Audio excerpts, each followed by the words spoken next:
রাজধানী মতিঝিল শাপলা চত্বরে 2013 সালের 5 মে হেফাজত ইসলামের সমাবেশে গণহত্যার অভিযোগে মানবতাবিরোধী অপরাধের মামলায় এবার আসামি হচ্ছেন সাবেক আইজিপি চৌধুরী আব্দুল্লাহ আল মামুন। ওই ঘটনায় তার সম্পৃক্ততা পেয়েছে আন্তর্জাতিক অপরাধ ট্রাইব্যুনালের তদন্ত সংস্থা। ট্রাইব্যুনালে এক ব্রিফিংয়ে চিফ প্রসিকিউটর আমিনুল ইসলাম আরও জানান, সে সময় র্যাবে কর্মরত ছিলেন চৌধুরী আব্দুল্লাহ আল মামুন।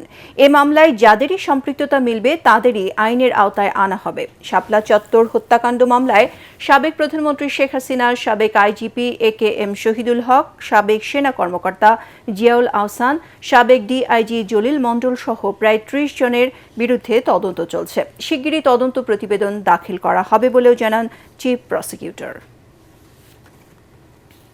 আগামী 10-15 দিনের মধ্যে আমরা চেষ্টা করছি যে শাপলা চত্বর যে একটা নারকীয় হত্যাযজ্ঞ যেটা হয়েছে, একটা সারা পৃথিবীর মানুষের বিবেকবান মানুষকে যারা আহত করেছে এই মানবতা বিরোধী অপরাধ, সেটার মধ্যে আমরা যাদের সম্পৃক্ততাই পাওয়া যাবে, এটা সিভিলিয়ান হোক, পুলিশ পার্সোনাল হোক, র্যাব হোক, আর্মি অফিসার হোক, যাদের এই কর্মকাণ্ডের সাথে সম্পৃক্ততা ছিল বা আমরা পাবো, প্রত্যেককে আমরা বিচারের আওতায় নিয়ে আসবো।